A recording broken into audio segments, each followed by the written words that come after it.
Bem,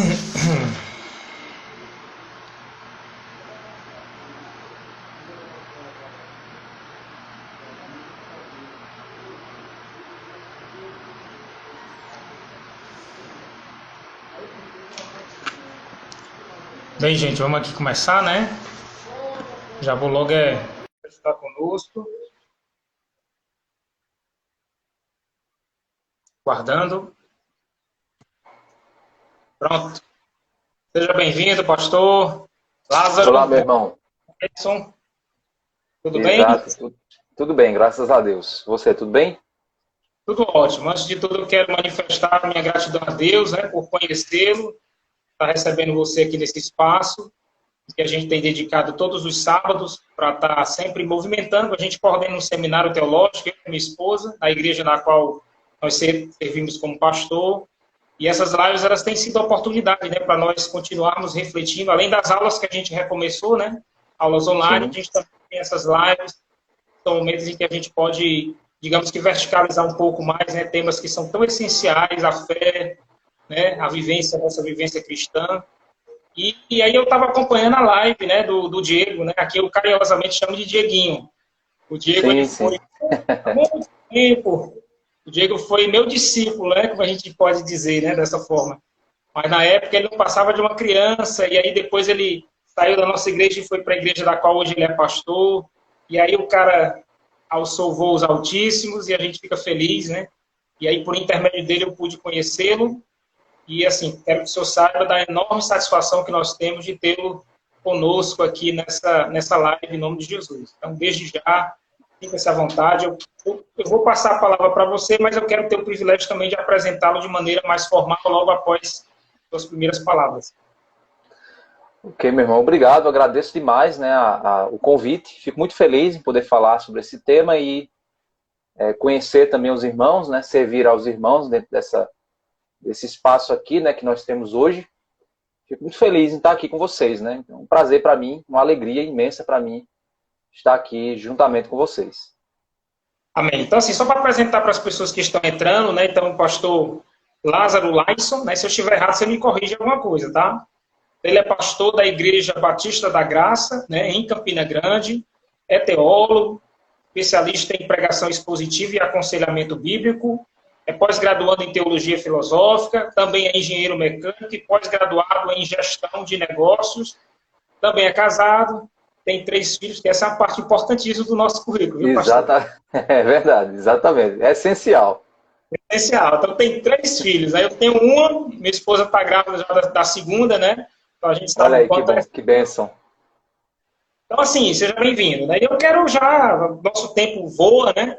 Eu até propus aqui, eu escrevi algumas coisas, até para não ficar também tão solto e talvez a nossa conversa poder fluir de uma forma mais organizada, né? Diríamos assim. Enfim, quando a gente fala de santidade, pastor, o tema é redes sociais, né? E nosso compromisso com a santidade. Eu fiquei muito interessado quando você estava falando sobre a sua formação, seus estudos nessa área das mídias, né, das tecnologias. Eu sou da área da linguística aplicada, né, além de teologia, mas o que eu segui mesmo em frente foi na linguística aplicada. E eu acabei de fazer uma disciplina cujo nome era multiletramentos e tecnologias. Então, a gente discutiu muito essa questão de letramento digital, tecnologias, e assim, isso me veio logo à mente. Eu tentei, na hora, eu ali ouvindo a live, né, você falando e eu tentando pensar em algo. Esse cara, eu vou lançar um voo ser ousado. Nem conheço ele, vou lançar um convite e Deus foi gracioso e, né, e nos deu essa possibilidade. E assim, a Bíblia é clara, né? Quanto à questão da santidade, é muito clara. Os mandamentos, a responsabilidade que nós temos quanto à santidade. A Bíblia diz que nós fomos chamados para a santificação e não para a impureza, né? 1 Exato. Tessalonicenses 17. A Bíblia diz que nós devemos ser santos, né? Como está escrito, ser de santo porque eu sou santo, né? Que é uma primeira Pedro retomando o texto do Pentateuco. E aí eu quero começar perguntando o seguinte, pastor: as tecnologias, né, de uma maneira geral, elas têm sido amigas ou inimigas dentro desse processo? Irmão, é o seguinte, a tecnologia, ela é fruto do mandato cultural, né? Então, Deus, ele quando nos criou, né, ele disse que nós deveríamos dominar a criação e esse domínio, ele avança e a tecnologia, é uma forma de domínio da criação para benefício da vida humana. No entanto, toda criação humana, tudo que o homem faz, ele faz a partir de uma direção do seu coração. Tudo que nós fazemos na vida é um ato de adoração, ou a Deus, ou a alguma coisa. Por esse motivo, a tecnologia, como sendo algo que é fruto da criação, da criação humana, é fruto do que Deus nos capacitou para fazermos, a gente precisa entender que a própria tecnologia ela também tem uma direção de adoração. Então eu posso criar tecnologia e essa tecnologia ela não é neutra. Tecnologia não é uma ferramenta, como eu pego uma ferramenta qualquer e digo assim, essa ferramenta eu uso ou não uso. Não. A tecnologia ela é uma ferramenta que ela pode ser uma ferramenta, mas ela não é uma ferramenta neutra. Ela é uma ferramenta que afeta também quem a usa. Tanto afeta o indivíduo quanto afeta a sociedade. Um exemplo disso é que a gente poderia citar aqui, por exemplo, se você chegar hoje e disser assim, a minha vida é um livro aberto. O livro é um fruto da tecnologia, né? É a técnica de você pegar a madeira, fazer a partir da celulose, fazer o papel, fazer o livro e tal. Então, quando a gente pensa, minha vida é um livro aberto, a gente pensa no livro aberto. Mas se você chegasse na época medieval e dissesse que a sua vida era um livro aberto, o cara ele ia pensar num pergaminho esticado, né? Então, quer dizer, a própria tecnologia, ela entra na sociedade como um meio de mudança ecológica, né? Que alguns especialistas afirmam que ela causa mudança ecológica, por quê? Porque se você insere ela no meio, ela tanto é fruto do meio sendo alterado, quanto ela também interfere alterando o meio. Por que eu estou dizendo isso? Porque da mesma maneira, a tecnologia, ela afeta sim a santidade. Por quê? Porque a tecnologia, ela passa a ser um meio que eu uso para desenvolvimento, para me desenvolver, ou também um meio que eu uso para transmitir para alguém alguma coisa. Então, dessa forma, eu posso reagir de modo pecaminoso no uso da tecnologia ou usar a tecnologia para reproduzir atitudes pecaminosas. Então, a tecnologia, de certa forma, ela sim afeta a santidade, porque o uso dela também define a inclinação do meu coração. Aqui, há um tempo atrás, teve um pastor de uma igreja, e eu vou citar o nome da igreja porque esse pastor fez isso de forma pública, então ele tornou público esse testemunho, né, até para que todos isso está também no YouTube, né? Não sei se você já ouviu falar, você deve conhecer a Igreja Batista Central, a igreja do Armando Bispo, e na época o pastor Cameron, né, fazia parte da igreja, ele era pastor, né, fazia parte do colegiado, e ele corajosamente assume, né, num culto, há alguns anos, acho que uns 8, 10 anos atrás, e ele assume diante da igreja que ele estava num processo de libertação, diríamos assim, né, de cura, enfim, por conta de um tipo de vício, diríamos assim, né, na pornografia online, enfim, por via dessas tecnologias digitais. E ele confessou, né, que preparando o sermão, olha como a coisa é sutil, né, foi até uma forma de ele também alertar os que estavam ouvindo. Estava preparando um sermão, e aí a gente sabe como é que é computador, né, redes sociais, internet, e aí começam a aparecer propagandas, e liga para mim, faz isso. E aí ele foi um desses hiperlinks, né, e foi acessando, e aí isso foi tomando uma dimensão, uma proporção muito maior, e, enfim, acabou entrando nesse vício da pornografia, enfim. Ele confessou, né, o pastor Armando estava com ele, né, e a gente louva a Deus que foi uma coisa que realmente foi rompida ali, mas isso, assim, despertou em nós uma certa, não só preocupação, mas talvez uma reflexão sobre como isso é perigoso, né? E aí a gente vive nessa época da chamada Web 2.0, né? Eu estava estudando isso recentemente, e o que a gente percebe, pastor, aqui, por exemplo, nós não somos apenas receptores, né, passivos, do que é produzido ali na internet, mas nós somos produtores de conteúdo. E aí eu tenho, assim, queria ouvir da sua parte, né, com certeza você tem refletido sobre isso, mas a que ponto essas redes sociais, né, essas redes sociais têm influenciado assim, diretamente na santidade, na nossa santidade, na santidade dos cristãos de uma maneira geral, né, pensando exatamente nesse caso que eu acabei de lhe contar, né, assim, dos riscos, né, que ela também nos oferece, Sim. até por nós podermos ser consumidores e também produtores de conteúdo, porque as pessoas vão pensar, está pecando porque está viciado em determinado conteúdo, mas às vezes a falta de santidade a gente vê expressa no que certos cristãos produzem também na internet, né, nas redes sociais. Eu queria ouvir da sua parte, o que é que você acha disso? Bem, a palavra de Deus, ela diz que o homem fala do que está cheio, a boca fala do que está cheio o coração, né? Então, na realidade, ali quando Jesus usa o texto que se refere à boca fala do que está cheio o coração, a gente sabe que ele usa a boca fala como num sentido figurado, indicando aquilo que o homem faz, aquilo que o homem pensa, aquilo que o homem produz é proveniente do seu coração. Porque em outro texto ele mesmo diz, né, que o que contamina não é o que entra na boca, mas é o que sai. Porque o que provém da boca, ele vem do coração. E aí, na continuidade do texto, ele se refere a uma série de pecados, uma série de questões, né, da vida, da atitude do homem, que se referem a, por exemplo, quando ele diz, do coração do homem que vem os maus pensamentos, as mortes, os adultérios. Eu não me lembro a lista toda aqui, mas é assim, os maus pensamentos, a morte, os adultérios, as fornicações, os falsos testemunhos e as blasfêmias. Eu acho que eu posso ter esquecido alguma coisa. Mas por que eu citei essa lista? Porque se você observar, essa lista, ela se refere exatamente a atitudes em que o meu coração perverte determinadas dimensões da vida. Então, o que é que Jesus está dizendo ali? Que o que o homem produz é fruto de uma percepção equivocada do seu coração a respeito da realidade. Quando ele diz maus pensamentos, significa dizer que eu estou pensando de modo equivocado a respeito do que é correto, do que é bem, e eu estou desvalorizando o bem, pensando o mal.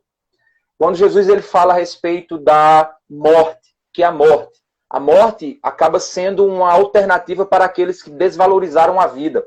Por que eu mato alguém? Porque aquele alguém está me incomodando, está contra algo que eu quero produzir e aquela pessoa não quer deixar e eu vou lá e mato ela. Ou seja, a vida dela tem mais valor do que a minha vontade.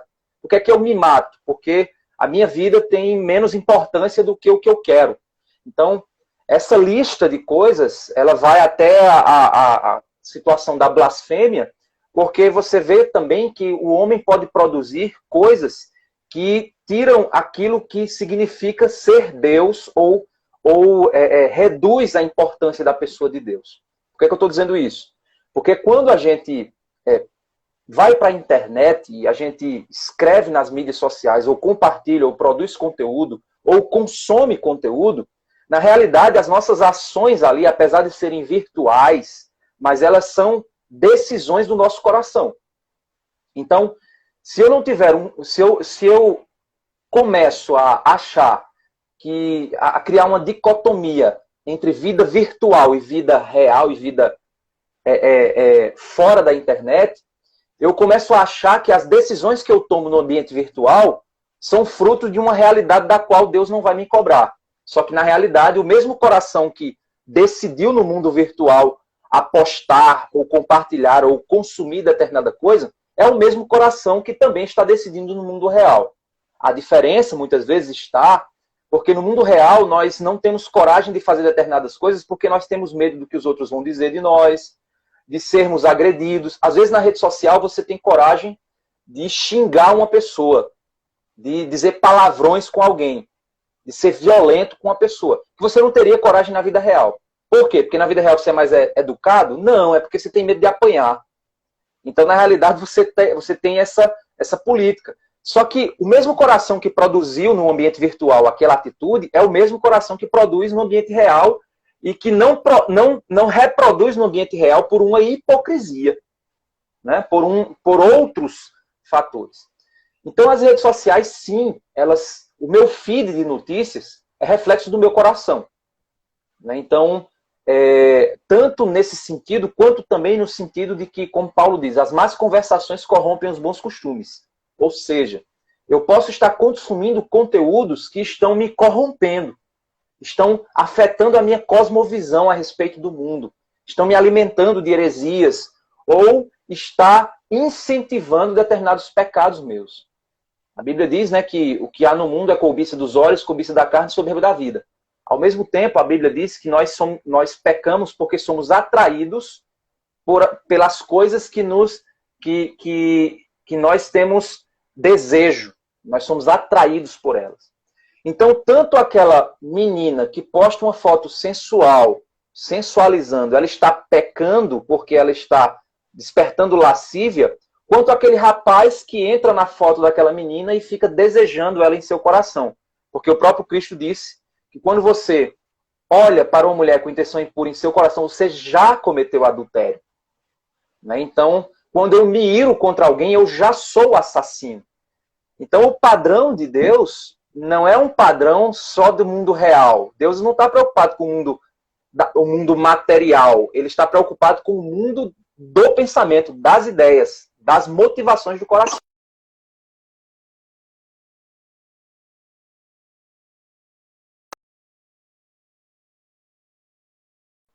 De expressão, acho que voltou, de expressão do pensamento, de ação, de alimentação, de muitas vezes, das minhas idolatrias, manifestação das minhas idolatrias. E são vários os mecanismos que você pode ver também nas mídias sociais e que afetam a santidade, sim. Enfim, é realmente uma rede assim, né, que se constitui em boas oportunidades, né, de a gente interagir com outras pessoas, até evangelizar, compartilhar o evangelho, mas ao mesmo tempo pode se tornar numa rede que se constitua na nossa perdição, né? E uma outra coisa interessante de pensarmos é aquele livro do Kevin DeYoung, interessante, né, que ele fala sobre brechas em nossa santidade. Eu acho que é uma capinha amarela.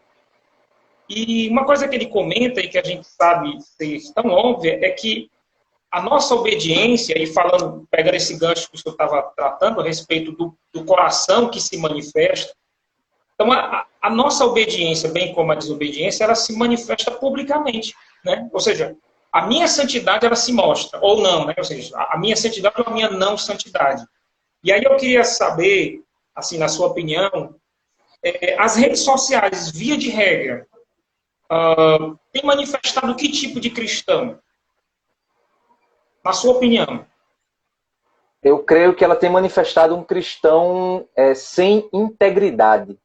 Quando eu digo integridade, eu digo aquela pessoa que ela crê num Senhor que é Senhor de tudo e que por ser Senhor de tudo e você serve, você deveria viver uma vida que represente o senhorio de Cristo. Se Jesus é Senhor da minha vida, então as minhas ações deveriam representar o que eu estou a serviço do meu Senhor.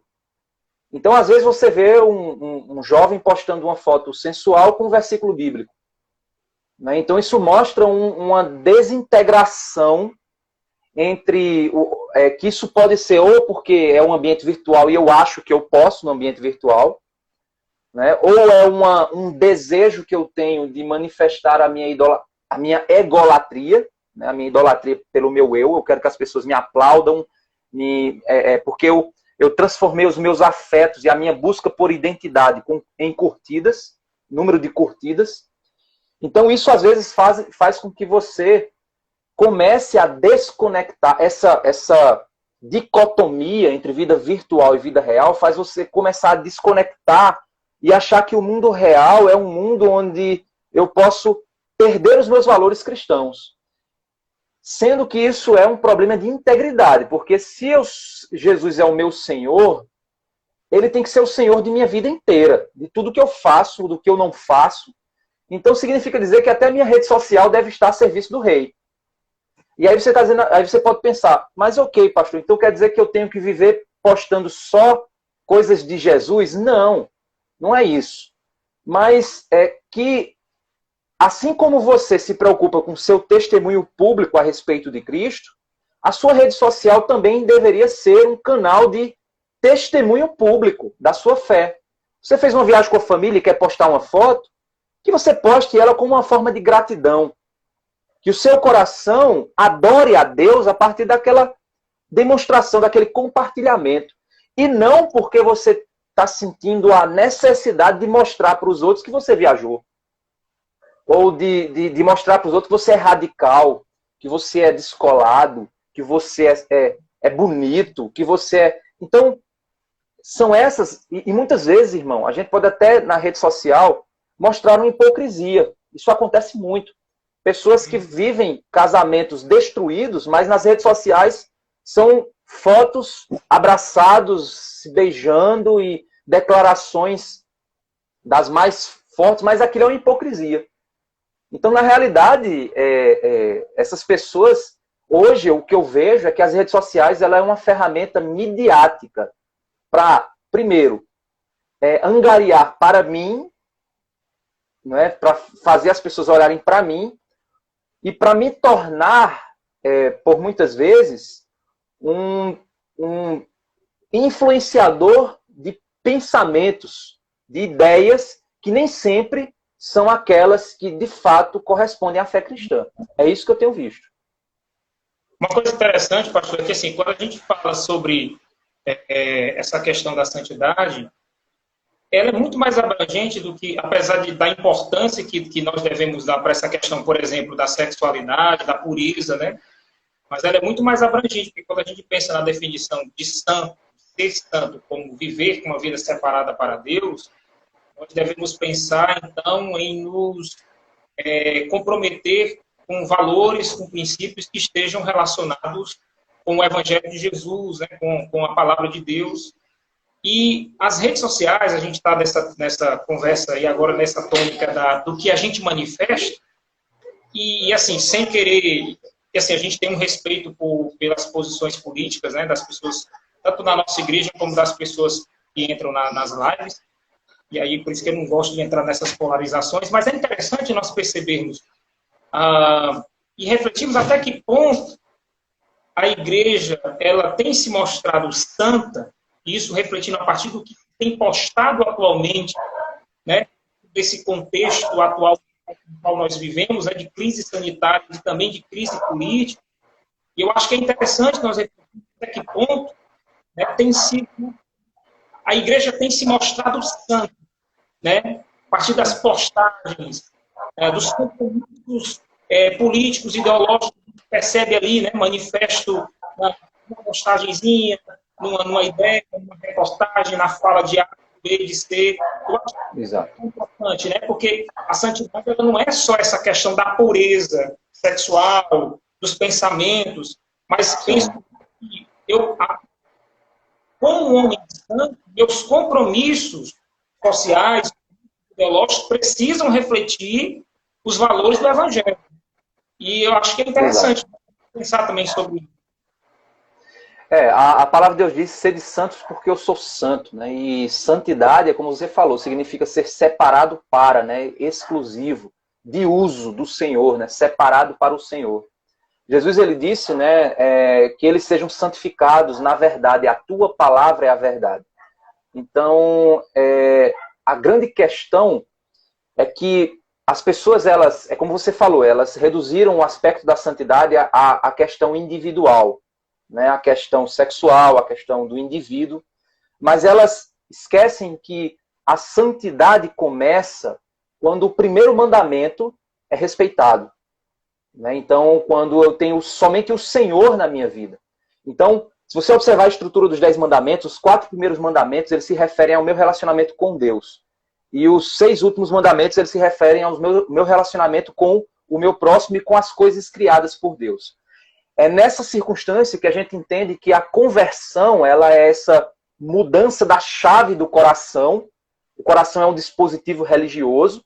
E por esse motivo, quando Deus ele muda a direção do coração, ele tira a direção do coração rebelde para a direção do coração na direção do Senhor. E por isso, do meu coração vão saltar todas as motivações necessárias para que todas as áreas da minha vida reflitam a minha adoração ao Senhor. O grande problema, irmão, é porque essas polarizações, elas se referem a pessoas que estão entregando a sua lealdade não mais unicamente ao Senhor, mas ela está colocando sua esperança, muitas vezes, em políticos, em partidos, em ideologias, em criações humanas. E essa lealdade do coração, essa adoração que a gente chama, que quando não é a Deus a gente chama de idolatria, ela faz com que você entesoure. Aquele passa a ser o seu tesouro. Você quer irritar uma pessoa? Toque no tesouro dela. Mostre que o tesouro dela não é tão...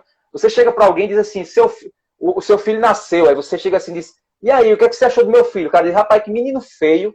Meu amigo, o cara fica com raiva, né? Pode ser até feio mesmo. Mas para você ele é bonito. Para você ele é valioso. Por quê? Você entesoura ele em seu coração. Estou dizendo que é idolatria ao filho, não. Mas nesse sentido, a gente tem a tendência de, quando nós temos a nossa cosmovisão, ela é confrontada no mais íntimo do nosso ser, nós reagimos violentamente. Por quê? Porque nós passamos a entender que alguém mexeu em algo precioso. Por isso que essa polarização nas redes sociais é tão intensa. Porque ao invés de eu dar ouvidos a tentar entender o outro lado da moeda, ou tentar compreender de que maneira, por que aquela pessoa pensa daquele jeito, o que é que eu faço? Eu considero ela um inimigo do meu ídolo, da minha idolatria, e eu acho ela, já que ela é inimigo do meu ídolo, da minha idolatria, eu quero o quê? Eu quero extirpar aquela pessoa ou aquela ideia para não ferir o que há de mais íntimo do meu coração. Então, é nesse sentido, né, que a gente percebe que as redes sociais têm sido esse espaço de compartilhamento dessas idolatrias também, né? Políticas, científicas, ideológicas. Isso tem sido, sim, e isso é um reflexo da falta de santidade. Porque se eu não adoro ao Senhor como único, as minhas ações não serão santas. Santidade é uma consequência da adoração. Interessante isso. Santidade como consequência da adoração, né? E essa falta de santidade, eu talvez esteja comprometendo o papel profético da igreja. Porque quando nós, como igreja, nos associamos com determinadas bandeiras político-partidárias, eu penso que a gente vê se arrefecer, né? Se esfriar exatamente o papel que, por exemplo, os profetas do Antigo Testamento faziam, né? Isso não tem nada a ver com a questão de minar a democracia, ou de minar o direito que pastores, que líderes, que pessoas, que cristãos têm de votar em A, B, ou C, ou D, e até de apoiar, né? Isso é democracia e isso não pode ser invalidado. Mas, como você estava falando, mas daí para uma postura idólatra mesmo, né? Uma postura de exaltação de determinadas figuras, isso acaba nos tirando a nossa isenção, né? Imagina João Batista, né? João Batista, de repente, preso, né, com algum compromisso político, enfim, partidário, vamos pensar nessa ótica, com Herodes. Né? Como é que ele ia ter condições, a isenção necessária para dizer, olha, tu estás se relacionando com a esposa do teu irmão. E eu penso, pastor, que talvez, como você está falando, se estiver errado, me corrija, mas talvez a fraqueza da santidade da igreja atualmente se reflita nesse comprometimento do papel profético, né? Exato. Porque essa impedida de se colocar contra, porque está associada a esse espírito, vamos dizer assim, espírito no sentido filosófico do termo, né? A essa posição, a essa postura, né? Exato. A santidade, ela tem relação direta com o padrão moral de Deus, né? Então, imagina que existe um padrão e um pêndulo, né? Para um lado e para o outro. O padrão de Deus, ele fica no centro. Estou dizendo que é centro-esquerda ou centro-direita, mas assim, o padrão de Deus põe o padrão de Deus aqui no centro. O problema do pecado é que ele sempre puxa para fora desse padrão, ou de um lado ou do outro, ou num extremo ou no outro extremo, mas ela foge daquele centro que é o centro da verdade, da palavra de Deus. O que é que a igreja é? A igreja é uma voz profética. A igreja, ela é a consciência do Estado. a função da igreja não é dominar o Estado, mandar no Estado, e nem ser dominado pelo Estado, de maneira que o Estado interfira nela. Tem um cara chamado Abraham Kuyper, que ele trabalhou a questão da soberania das esferas. E ele demonstrou que a melhor forma que a nossa sociedade atual, moderna, ela deve se organizar é através de esferas, onde cada esfera de atuação, cada esfera criada por Deus, possui uma missão específica, bíblica, definida biblicamente, e que cada esfera dessa deve respeitar umas às outras. Uma não pode sobrepor a outra. Então, a igreja é uma esfera moral, ela é uma esfera profética, ela é a esfera que aponta para a luz, aponta para o correto. O Estado é a esfera que administra o bem público. Quais são as funções do Estado? Você vai lá para Romanos 13. A função do Estado é administrar o bem público e usar a espada para refrear o mal. Então, enquanto o Estado estiver exercendo essa função e ele estiver caminhando dentro de uma moralidade onde a igreja está apontando e dizendo assim, correto, está correto, está correto. A igreja e o Estado estarão caminhando juntos. O Estado não pode suprimir a liberdade da igreja, nem a igreja deve suprimir a liberdade que o Estado tem do seu exercício. Mas a igreja, ela deve ser cativa, escrava, dependente da palavra de Deus. Então, quando determinado governo, ideologia, político, qualquer pessoa, ela começa a tomar ações ou decisões que estão saindo fora do padrão definido da palavra, a igreja ela tem a obrigação de dizer assim, ops, isso aí está errado, não está correto.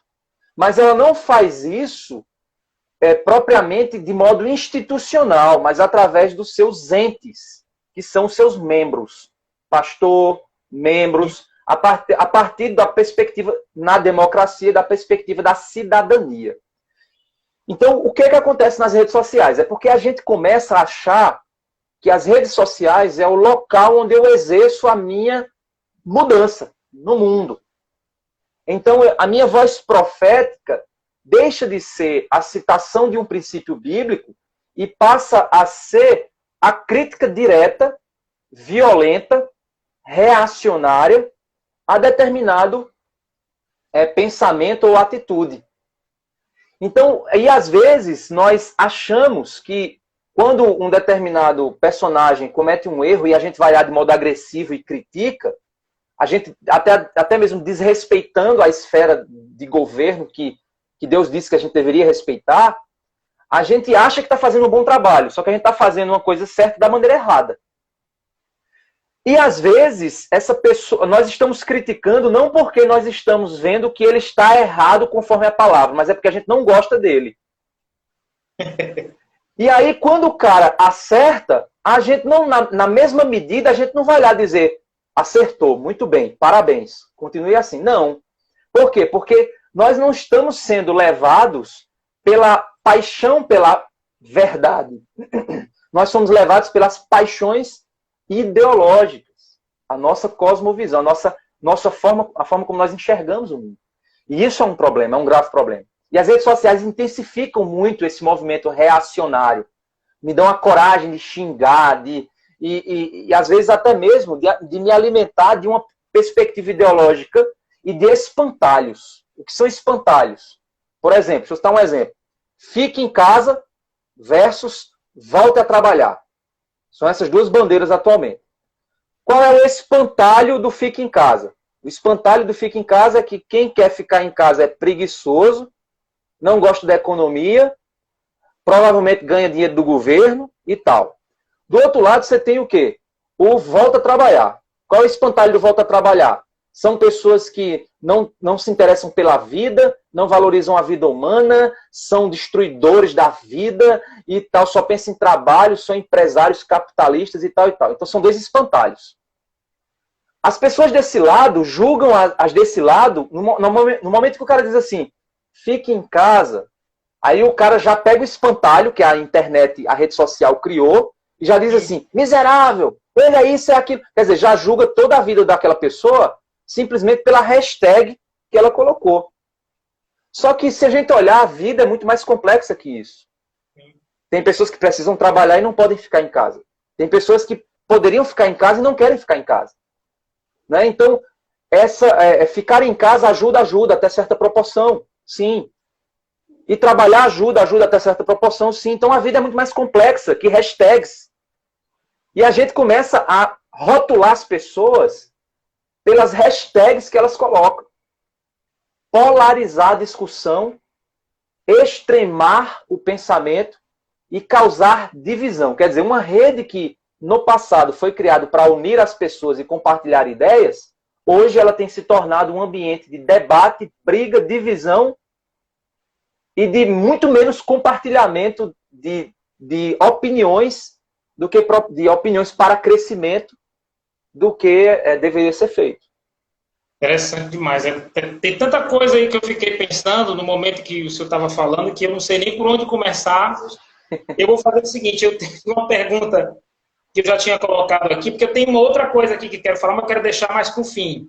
Então eu vou logo encerrar aqui essas perguntas que eu tinha colocado para poder falar sobre isso depois, senão eu mesmo me perco. Quando a gente fala de santidade, redes sociais, a gente pensa também numa questão que é muito interessante, que tem a ver, está dentro do bojo da discussão, que é a igreja sem ruga e nem mácula, né, como diz em Efésios 5, 27. Essa igreja, ela também é uma igreja capaz de classificar atitudes, ações, hábitos que são puros e que são impuros. Não é verdade? É uma igreja... Então, assim... A má classificação, eu acho que o que tem acontecido também é uma falta de discernimento e uma classificação adequada a respeito de atitudes, ações e hábitos que, à luz das Escrituras, podem ser julgadas como puras. Né? Então, parece que os cristãos estão, como você fala, né? São dicotomias. Né? As pessoas parecem que criam dicotomias. Não, uma coisa é a minha vida real. Não, uma coisa sou eu na frente da internet, né? É tanto que eu conheci pessoas com quem a gente treinava na academia, eu e a minha esposa, e assim, enfim, pelo que eu via a pessoa na academia, eu tinha uma visão dele, né? Eu tinha o simulacro, né, que construía dele. Mas, de repente, quando ele me cedia o endereço dele, da rede social, e quando eu ia, o cara estava tocando na igreja. Você está entendendo? E aí você fica... Sim. Pera. Então, peraí. Peraí, não estou entendendo. Entendi, né? Você está entendendo? Então, assim, parece que as pessoas, então, partindo dessa coisa de que uma coisa é eu ser fora, uma coisa nas redes sociais, quando chega diante das redes sociais, tanto na hora de consumir como de produzir, parece, pastor, que o crivo ele não existe. Né? E aí as pessoas não pensam que ser santo implica também avaliar aquilo que eu vou curtir, aquilo que eu vou postar, né? Aquilo que eu vou ver. Enfim. A gente precisa entender que eu posso fazer a melhor ação visível a olhos humanos, mas ela ser pecaminosa, né? A gente vê ali o exemplo de Saul. Saul, ele recebeu a ordem de Deus de sacrificar, depois de uma guerra, sacrificar tudo que estava ali quer dizer, destruir tudo, né? Não sacrificar, mas destruir tudo.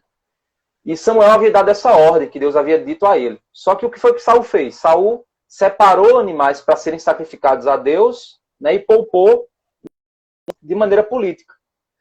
O que estava fazendo na realidade era muito mais culpado com o que as pessoas iriam pensar a respeito dele do que propriamente com o que Deus pensaria a respeito da atitude dele. Então, aos olhos humanos, Saul poderia estar fazendo a coisa mais visto na história de Israel. Mas, na realidade, ele estava cometendo um pecado. Então, acho que a internet está falhando, não sei se você... Não, tá perfeito. A sua voz, a sua fala e sua imagem. Para mim está perfeito. Ah, ok. Tá certo. Sim. Então, assim, o que acontece muitas vezes, irmão, é porque nós fazemos o uso das redes sociais, muitas vezes, para a gente capitalizar é o que a gente chama de capitalização afetiva, né? É uma busca por identidade. Você quer que as pessoas pensem de você aquilo que você posta. Então você transforma a rede social num tipo de avatar, né? Então você tem a rede social como um avatar. É como se aquilo fosse o que você gostaria que as pessoas pensassem de você, não o que você de fato é. Então, muitas vezes você posta e você não posta com as intenções. Tudo que você vai postar, você posta com uma intenção. As intenções é que caracterizam o pecado ou não. Eu posso postar uma coisa. Eu já vi, por exemplo, pessoas, até mesmo pessoas do meu círculo, né, que eu pastoreio, eu dou aula e tudo mais, jovens postando o tempo inteiro fotos sensuais. Vez ou outra, e aí postava um versículo. E aí eu descobri que a pessoa fazia isso por desencargo de consciência. Olha só. Quer dizer, a pessoa vivia postando motivado de maneira uma motivação lasciva, mas tempos e tempos ela ia e postava um versículo para quê? Para dizer que ela é uma pessoa que pensava em Deus. Então, na realidade, o desejo dessa pessoa era de agradar os outros e não de agradar a Deus. Então, a rede social ela deveria também ser corandeu. Ela deveria ser utilizada na presença do Senhor. Ela deveria refletir, se eu quero apresentar a minha vida na rede social, né, tem influenciadores que fazem isso, que faça para a glória de Deus, não para a glória própria. Né? Se você tiver de ter visibilidade, que seja para a glória de Deus, não para a glória própria. Né? Que as pessoas vejam nas suas redes sociais o impacto que Cristo tem na sua vida. E como é que elas podem ver isso? Pela uma foto de sua família, por uma postagem engraçada, uma coisa que você postou, um pensamento seu. Então a gente deveria largar mais de lado esse desejo de ter esse avatar. Tem pessoas hoje que só postam foto com filtro o tempo todo. Tem gente que você vê as fotos da pessoa e quando você conhece ela na vida real, você diz assim, essa é essa pessoa mesmo? Não, acho que não é não. Não, é não. É? Você fica com aquela dúvida. Não, eu acho, não sei. Por quê? Porque a pessoa ela criou uma idealização de si mesma. E ela começou a capitalizar os afetos e encontrar uma identidade virtual. Onde no mundo virtual ela é o que ela quer ser para a glória de si mesma. E o mundo virtual, na realidade, esse mundo de internet, ele deveria ser um reflexo da produção, da nossa produção cultural, daquilo que Deus está fazendo em nós. Então é como eu comecei no início do nosso bate-papo. Se eu tenho o meu coração adorando a Deus, todas as minhas produções, ações externas, elas devem refletir a minha adoração. Então as minhas redes sociais deveriam refletir quem eu sou diante de Deus. Estou dizendo que você vai entrar na rede social e dizer assim, irmãos, hoje eu pequei. Não é isso, né?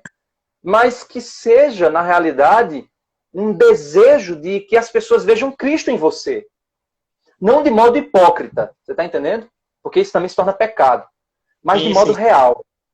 Né? De modo a você ser alguém que de fato é transparente no seu uso. Com a motivação a testemunhar a Cristo com sua vida, com aquilo que você produz. Deveria ser isso o uso dessa rede de compartilhamento de ideias. Pastor, a gente está se aproximando do fim, mas tem uma coisa que está assim, dentro da minha mente, eu não posso deixar de perguntar isso para o pastor Lázaro. E alguém até colocou aqui a palavra-chave, né, do que eu estava pensando. Pastor, e essas fake news, pelo amor de Deus, até que ponto? E porque isso é uma coisa muito contemporânea, né? Exatamente.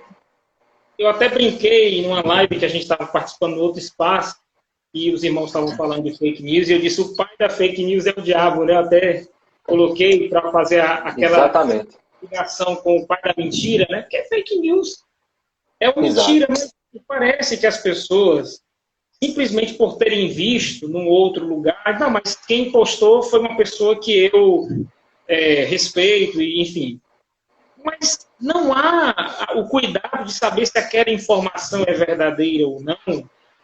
enfim, e aí acaba, e o que nós estamos vendo atualmente é uma rede de fake news alimentada, e aí eu não vou falar intencionalmente, porque eu não posso julgar o coração de ninguém, né? Então essa questão das intenções, nós não temos como mensurar, a não ser que a gente conheça a pessoa que faz isso, diz eu faço isso de propósito. Mas eu tenho visto aqui uma rede de fake news, né? Tanto para apoiar um lado ou outro, né, dessa polarização que a gente vê hoje no Brasil, e alimentada, pastor, muitas vezes por irmãos em Cristo, que vão postando, e assim, eu particularmente tenho me escandalizado com isso, né?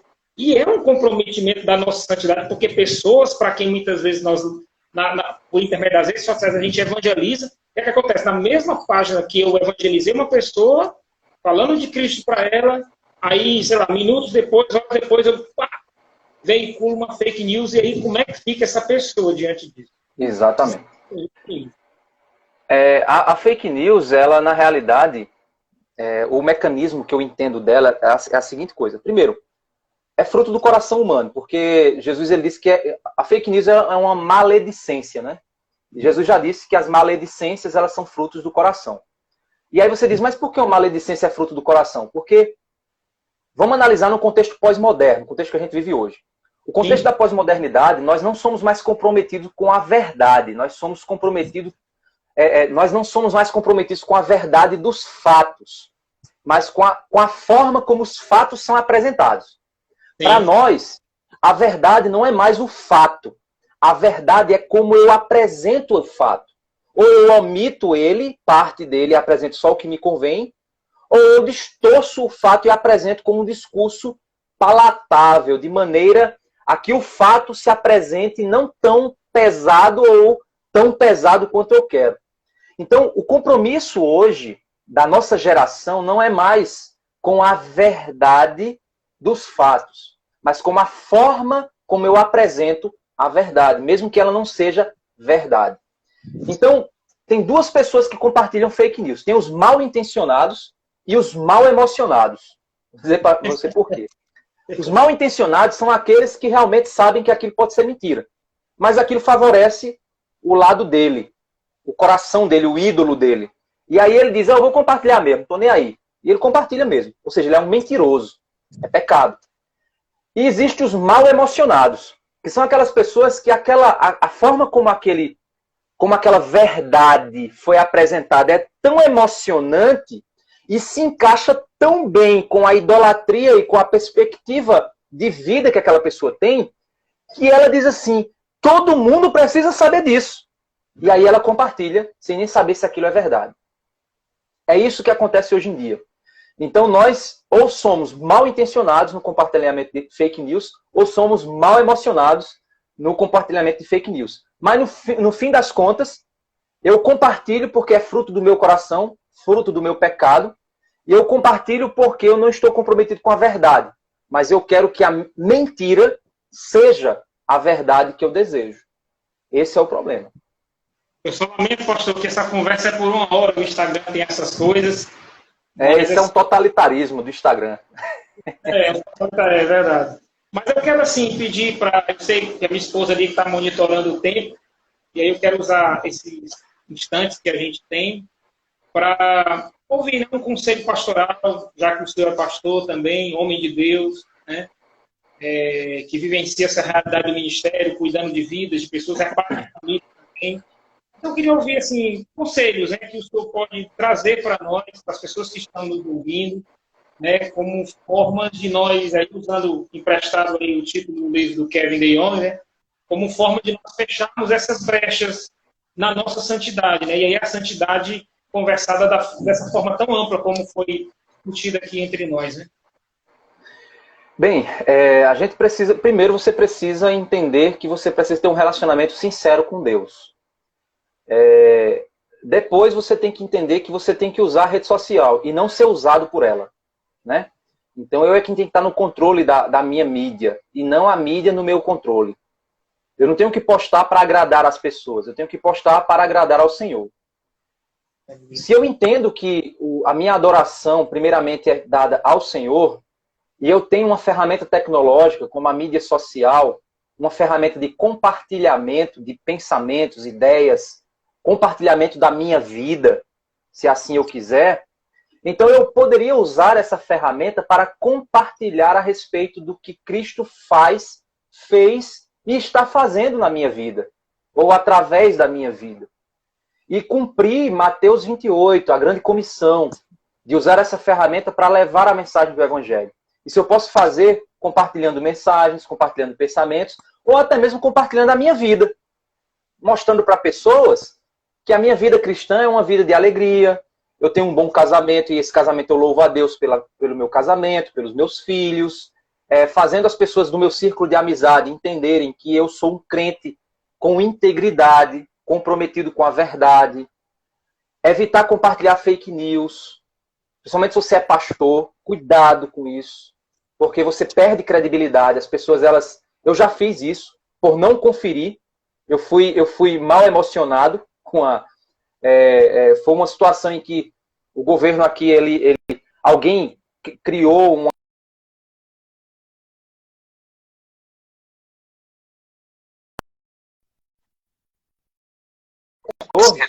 que eu fui e compartilhei, sem nem conferir se era oficial. Então, quer dizer, eu fui mal emocionado, porque eu achei que aquilo ali poderia ser verdade. Então, eu desejo que aquilo fosse verdade, porque eu achasse que aquilo era verdade. Então, então, assim, a gente precisa ter esse... Ou seja, que o seu feed de notícia represente o que Deus está fazendo em você e através de você. Né? Então, que seja isso o reflexo. E que você se preocupe com o testemunho cristão. Então, esse é o meu conselho.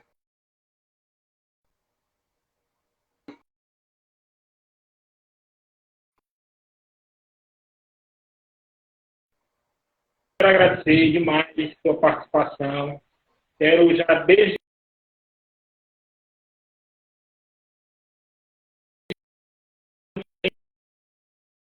hoje novamente, para a gente repor. Quero dizer que nossa casa, nosso ministério está aberto, né?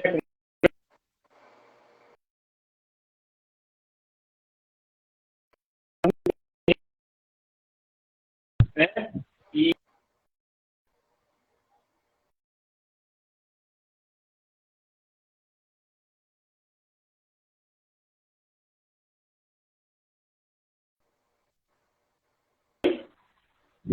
Tá falhando um pouco a sua internet. Estou ouvindo agora.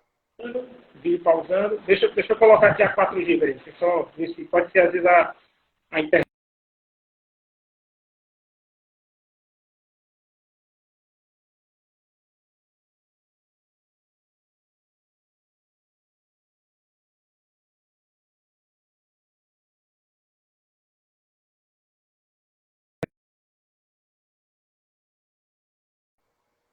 Voltou?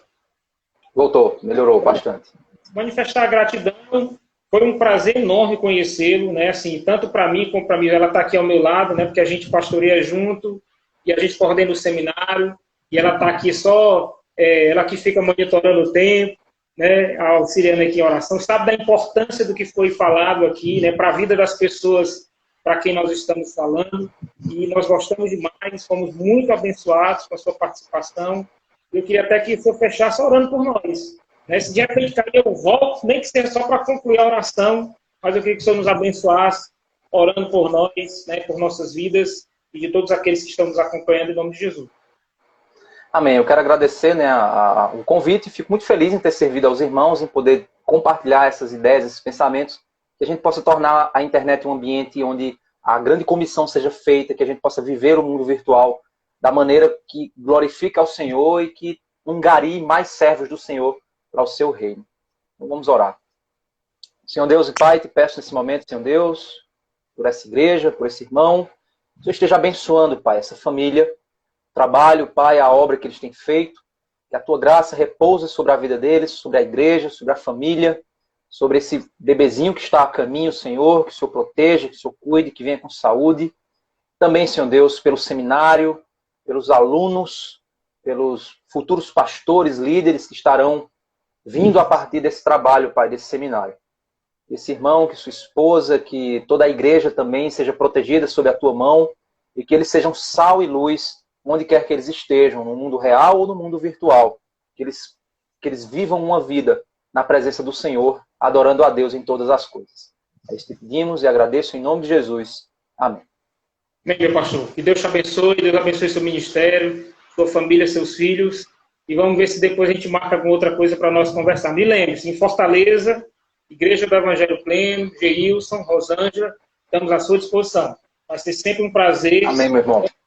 Com você em qualquer obra, né, que tivermos para realizar, né, seguindo aí o mandamento de Jesus. Deus te abençoe.